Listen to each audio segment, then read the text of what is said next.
गृहमंत्री राजनाथ सिंह के बेटे पंकज सिंह, जब से उन्हें नोएडा की तरफ से प्रत्याशी के तौर पर भारतीय जनता पार्टी ने मैदान में उतारा, तब से यह बात होने लगी कि क्या परिवारवाद भारतीय जनता पार्टी में ग्रसित हो गया है। पंकज सिंह बड़े धुआंधार तरीके से नोएडा अपने क्षेत्र में चुनाव प्रचार कर रहे हैं। इस वक्त न्यूज नेशन पर मौजूद हैं। पंकज जी, बहुत स्वागत है आपका न्यूज नेशन पर। धन्यवाद। ये जो आरोप सबसे पहले आपके जरिए लगाया जा रहा है कि भाई आप लोगों ने ही नहीं बल्कि ऐसे कई और नेता हैं, आप सबों ने भारतीय जनता पार्टी में परिवारवाद को एक बड़ी जगह दे दी है, क्या ये सही है?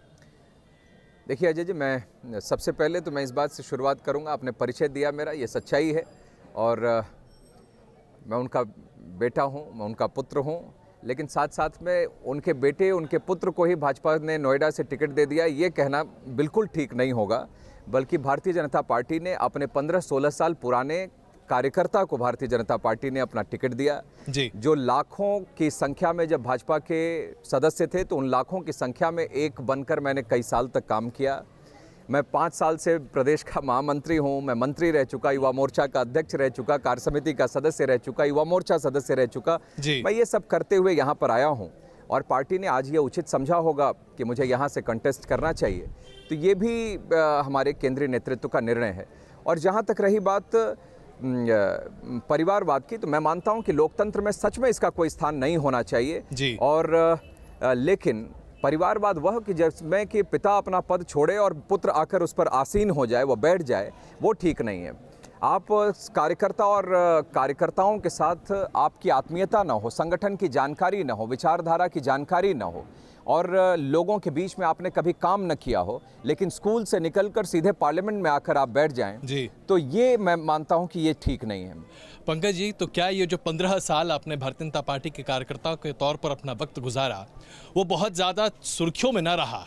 आपने ऐसे विवादित काम नहीं किए, ऐसे विवादित बयान नहीं दिए, तो क्या ये वजह है कि आज लोग ऐसे परिवारवाद की एक नमूने के तौर पर देख रहे हैं? नहीं आज, लेकिन ये मुझे एक बहुत बड़े तबके ने इस बात को भी लिखा, इस बात को कहा भी है। मैं ऐसे सभी लोगों के प्रति मैं आभार भी व्यक्त करता हूं कि सच्चाई को भी लोगों के सामने बताया है और कार्यकर्ताओं से काम करते हुए आज मैं ऐसे इस जगह पर जो मैं बैठा हूं, आज ये गाज़ियाबाद भी यहीं से पड़ता है बगल से और एक तरफ कुछ मकान छोड़कर हमारा ये नोएडा कॉन्स्टिट्यूंसी तो नोएडा में आती है, लेकिन बगल से ही गाज़ियाबाद भी शुरू होता है और जिला भी बगल में गौतम बुद्ध नगर सड़क के उधर है जी। तो लेकिन यहाँ के भी कार्यकर्ताओं के साथ काम करते हुए मुझे आज से नहीं, मुझे कई साल हो गए जो कि यहाँ के कार्यकर्ताओं के साथ न जाने कितनी बार आना जाना, बैठक और कई आंदोलन में हम सब लोग इसी गौतम बुद्ध नगर में शरीक हुए। तो ये सब हम सब लोग करते हुए आज यहाँ पर पहुँचे हैं, जैसी भी स्थिति में है वहाँ पर पहुँचे। हाँ, ये बात सही है कि मैंने बहुत ही अपने आप को कोई हाईलाइट करने के लिए बहुत ज़्यादा मैं कैमरे के सामने एकदम आगे आ जाऊं या कुछ ऐसे सिर्फ क्षणिक कुछ लाभ पाने के लिए मैं कुछ ऐसे स्टेटमेंट्स दे दूं। नहीं, आप अपने पिताजी के साथ भी बहुत कम दिखाई देते रहे। अगर दिखाई देते रहते तो लोग इतना ही नहीं चर्चा करते। नहीं, लेकिन नहीं, कुछ अपने भी सिद्धांत होते हैं, कुछ उनके भी अपने प्रिंसिपल्स हैं, कुछ अपने सिद्धांत एथिक्स हैं जी। और शायद उन्हीं वजहों से जब 2007 में मुझे टिकट मिला था तो उस वक़्त शायद मैं एक ऐसा कैंडिडेट था जिन्हें अनाउंस होने के बाद, टीवी पर आने के बाद, लिस्ट रिलीज़ होने के बाद भी मैंने उसी क्षण श्रद्धेय अटल बिहारी वाजपेयी जी से निवेदन किया, अपने पिताजी के आदेश को भी माना, उनके चेहरे की शिकन को भी देखा और मैंने खुद रिक्वेस्ट किया कि क्या मैं और काम करूं। तो उनका भी ये कहना था कि हाँ, 10-12 साल काम करने के बाद काम करना चाहिए, विश्वास बनाना चाहिए कार्यकर्ताओं में, उसके बाद जो भविष्य में होगा संयम बरतते हुए आगे बढ़ो, जो भविष्य में होगा वो कोई छीन नहीं सकता और जो नहीं होगा भाग्य में वो कोई दे नहीं सकता। तो उस समय मैंने उसको छोड़ा और मुझे बहुत सारे लोगों ने, अजय जी, उस समय मुझसे कहा, आज भी कहते हैं कई बार कि आप इतने साल पीछे हो गए, अगर आप ऐसे होते तो 4 बार विधायक होते, 2 बार सांसद होते। अलग अलग सीख मिलती रहती है, लेकिन मैं सच कहूं आपको अपने दिल से, तो मुझे उस समय मैं अपना नॉर्मल रूटीन कर रहा था, मुझे कोई उस बात का गम नहीं था और मैं जब श्रद्धेय अटल बिहारी वाजपेयी जी ने मेरे सिर पर, उन्होंने ही टिकट दिया था और जब उन्होंने सिर पे हाथ रख के मुझे आशीर्वाद दिया कि जो भी किया ठीक किया, आगे और मेहनत करो, तो मैं समझता हूं कि उस समय विधायक बन जाने से बड़ी चीज़ या बड़ा अनुभव जो कि मुझे लाइफ टाइम अंतिम सांस तक मुझे याद रहेगा कि श्रद्धेय अटल बिहारी वाजपेयी जी जैसे व्यक्ति का आशीर्वाद सिर पर हाथ रख के मिला था। क्या बात है। आप जिस तरह से बात करते हैं, 1994 में मैं आपके पिताजी से पहली बार मिला था उत्तर प्रदेश में, और आपकी बोलचाल की भाषा, लहजा सब कुछ वैसा ही है। तो घर में डाइनिंग टेबल पर क्या राजनीति के गुर मिलते हैं आपको? नहीं, एक तो बहुत कम हो पाता है कि हम लोग साथ में लंच डिनर कर पाएँ जी। लेकिन सच कहूँ तो कोई ऐसा नहीं है कि अब एकदम ही कोई हम बात ही ना करते हों प्रदेश देश की, ऐसा भी एकदम से ठीक नहीं है। लेकिन बहुत ज़्यादा पॉलिटिक्स उनके सामने मैं अभी डिस्कस नहीं कर पाता हूँ। एक लिहाज आप उनसे? नहीं, डरता नहीं, लेकिन एक लिहाज और एक वो है उसमें, और वो भी मुझसे बहुत ज़्यादा पूछते नहीं हो। इस महामंत्री से पूछने के बजाय किसी दूसरे महामंत्री से स्टेट में पूछ लेते हैं। लेकिन वो तो कम हम लोगों की बात होती है। अभी भी मैं चुनाव लड़ रहा हूँ, शायद एक आध दिन हम लोगों की बात हो पाई है। हाँ। लेकिन तो ऐसे ही है, लेकिन आशीर्वाद हमेशा रहता है, हमेशा सबका है। ये बताइए, अभी आपके भाषण को मैं सुन रहा था और आप अभी राष्ट्रीयता पर अपनी बातों को सामने रख रहे थे। राष्ट्रवादी कौन है आपकी नज़र में? क्या आज राष्ट्रवादिता का सर्टिफिकेट बांटने का अधिकार एक तबके को हो गया है? बिल्कुल नहीं, बिल्कुल नहीं। मैं समझता हूँ राष्ट्रवादिता का सर्टिफिकेट बांटने का अधिकार किसी को भी नहीं है। और मैं तो इसीलिए कहता हूँ कि इस देश में रहने वाला, इस देश में पला बढ़ा, इस देश की कल्चरल जो विरासत है, सांस्कृतिक विरासत है, यहाँ की आध्यात्मिक विरासत है, उसको लेकर चलने वाला, यहाँ के हवा में जो अब हवा में जो यहाँ पर रची बसी है जो संस्कृति, उसको लेकर चलने वाला, भारत माता का सम्मान करने वाला। क्योंकि इसको भी हम सब लोग नहीं नकार सकते कि हमारे देश में, हमारे कल्चर में, इस पृथ्वी, हमारे इस धरती को भारत माता का दर्जा दिया गया है।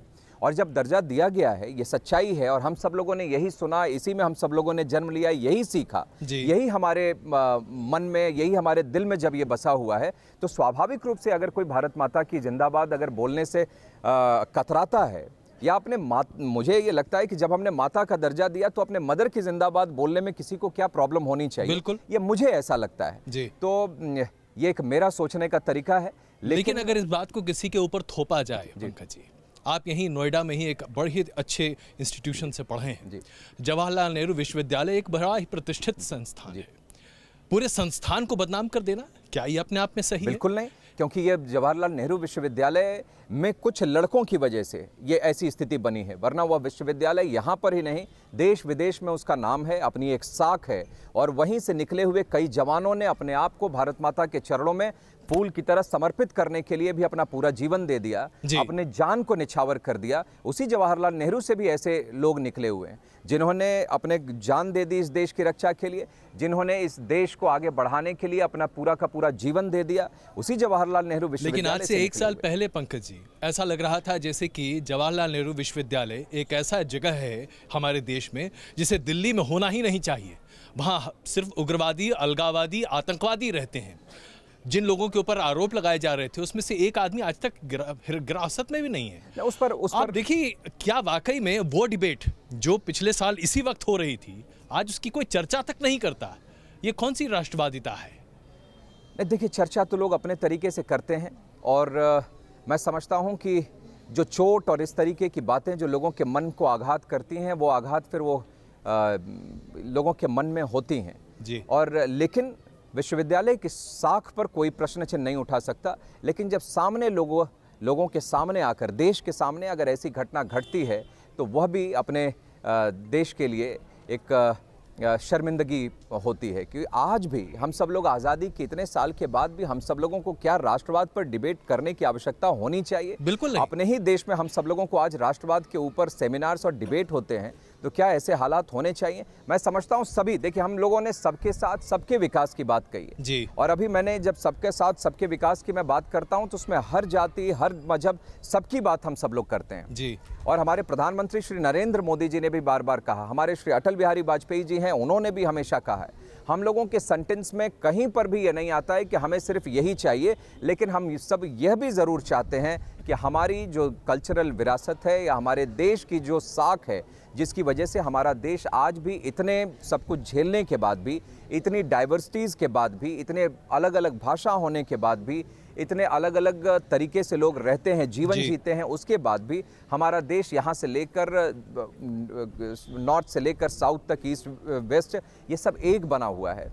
तो ये कहीं ना कहीं कुछ बात तो बिल्कुल पंकज जी, अगर ऐसा है तो फिर योगी आदित्यनाथ जो कि आपकी पार्टी के वरिष्ठ नेता भी हैं, सांसद भी हैं, ऐसा बयान देते हैं कि भाई अगर भारतीय जनता पार्टी सत्ता में ना आएगी उत्तर प्रदेश में तो कैराना जैसे न जाने कितने कैराना होंगे और कश्मीर बन जाएगा पूरा का पूरा पश्चिम उत्तर प्रदेश। देखिए, उनके बातों को सही तरीके से समझना चाहिए। मैंने अभी वो देखा नहीं है कि उन्होंने क्या कहा है, मैं चुनाव में खुद व्यस्त हूं, लेकिन बार बार उन्होंने जो भी कहा है अपने देश के लिए कहा है। उनकी बात को हम सब लोग दूसरे तरीके से, अलग तरीके से ना देखें।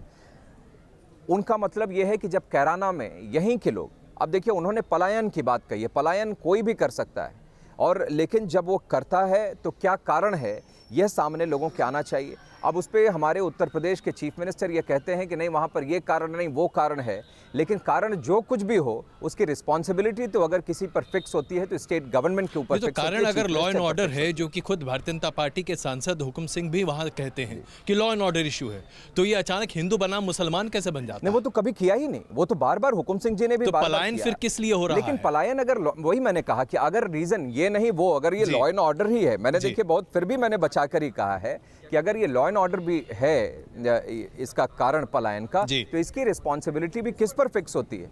क्यों उत्तर प्रदेश में रहने वाले लोग जिन्होंने कि समाजवादी पार्टी के ऊपर भरोसा करके इतनी मेजॉरिटी में उनको सरकार सौंपी है, क्यों वह अपने ही घर से, अपने ही गांव से, जहां पर उनकी पीढ़ियां बीत गई हों, वहां के खेतों पर सेवा करते हुए, वहां पर गांव और गली में रहते हुए अपनी कई पीढ़ियां निकल गई हों, वो अपने पुश्तैनी मकान को छोड़कर लोग नौकरियों के लिए बाहर निकल रहे हैं? कम से कम यही समाजवादी पार्टी का कहना था, यही उस सरकार का कहना था कि लोग नौकरियों के लिए, रोजगार के लिए बाहर निकल रहे हैं और इसे पलायन की शक्ल दी जा रही है। मैं फिर तीसरे बात पे आता हूं। अगर लॉ एंड ऑर्डर की बात करें, वह भी फिक्स होता है स्टेट गवर्नमेंट पर, सीधे सीधे श्री अखिलेश यादव जी पर। अगर वो नौकरी और बाकी चीजों के लिए जाते हैं और उनके लगभग 4 साल बीत जाने के बाद जब ये घटना हुई, तो वो नौकरी के लिए, बेरोजगार लोग अगर पलायन करते हैं तो नौकरी की भी व्यवस्था क्यों नहीं कर पाए? बेरोजगारी भत्ता भी नहीं दिया, नौकरी की भी व्यवस्था नहीं कर पाए, लॉ एंड ऑर्डर भी ठीक नहीं है, चाहे वो जो भी हालात रहे हों, ये सब अगर हम घुमाकर देखेंगे तो ये सारा का सारा अगर फिक्स कहीं पर भी होता है, कारण अगर कुछ होता है, तो सीधे समाजवादी पार्टी और बहुजन समाज पार्टी भी पहले जो रही, उनके गलत नीतियों के कारण हमारे स्टेट को जो नुकसान हुआ है उसी पर जाकर फिक्स। पंकज जी, मैं इस मुद्दे पर एक आखिरी सवाल आपसे लेना चाहूँगा। क्या पश्चिमी उत्तर प्रदेश की तुलना कश्मीर में हिंदुओं के पलायन से करना, वो भी चुनाव के माहौल में, एक सही नमूना है, एक सही एग्जाम्पल है चुनावी राजनीति का, या इसे आप ध्रुवीकरण की राजनीति कहेंगे? देखिए, मैं एक नौजवान से पूछ रहा हूँ, एक युवा नेता से। मेरा व्यक्तिगत ये मानना है कि हम सब लोग सीधे सीधे श्री अटल बिहारी वाजपेयी जी, श्री नरेंद्र मोदी जी, इन सब लोगों को हम लोगों ने देखकर अपनी राजनीतिक पारी हम लोगों ने शुरू की है। बात आइए जरा आपके क्षेत्र की बात करते हैं। नोएडा ऐसे तो माना जाता है कि बड़ा विकसित है, सब कुछ बहुत ठीक है, बहुत बुरी हालात नहीं है जैसे कि बाकी उत्तर प्रदेश के कई जिलों में हालात हैं। लेकिन अगर आप यहाँ पर सुरक्षा की बात करें तो सुरक्षा न के बराबर है। नोएडा में रात में महिलाएं न निकलने की पूरी कोशिश करती हैं, और निकलती हैं तो भाई कोई साथ में हो। ये स्थिति क्यों है आपके हिसाब से? क्या यहाँ की सामाजिक संरचना ऐसी है, या दरअसल यहाँ पर लॉ एंड ऑर्डर का वाकई में बड़ा इशू है? देखिए, लॉ एंड ऑर्डर का इशू है, और ये खास तौर पे समाजवादी पार्टी की सरकार आती है तो वो और ज़्यादा गहरा जाता है। लॉ एंड ऑर्डर की हालत और बद से बदतर होती चली जाती है। और मैं समझता हूँ कि अगर कोई भी स्टेट गवर्नमेंट चीफ मिनिस्टर अगर पूरी शिद्दत के साथ अगर वो चाह ले और कहीं पर बिना बायस्ड हुए अगर वह काम करे, तो मैं समझता हूं कि ऐसे हालात को सुधारा जा सकता है। हम दोबारा से ऐसी स्थिति बना सकते हैं, और वो भी नोएडा जैसी जगह पर, कि जहां पर कि लोग, महिलाएं भी बाहर निकल सकें, निर्भीक होकर निकल सकें, और लोग भी, अपने व्यापारी भी अपने निकलकर अपना व्यापार खोलकर वह कर सकते हो, उनको भी अपने जान माल की चिंता ना हो। ऐसी स्थिति बिल्कुल बनाई जा सकती है। एक बड़ी समस्या नोएडा क्षेत्र के लिए खासकर रही, जो कि फ्लैट बायर्स को लेकर रही, और बिल्डर्स की वजह से ज़्यादतियाँ, तमाम तरह की चीज़ें। आपके हिसाब से ऐसा क्या किया जाना चाहिए, क्या रास्ता होना चाहिए ताकि आम आदमी की मुश्किलें कम हो और जो इन्फ्लेटेड प्राइसेस की बात कही जाती है वो ना के बराबर हो? देखिए, मुझे लगता है कि तो डिमोनेटाइजेशन की वजह से करप्शन पर लगाम लगी है, और धीरे धीरे और ज़्यादा वो लगेगी।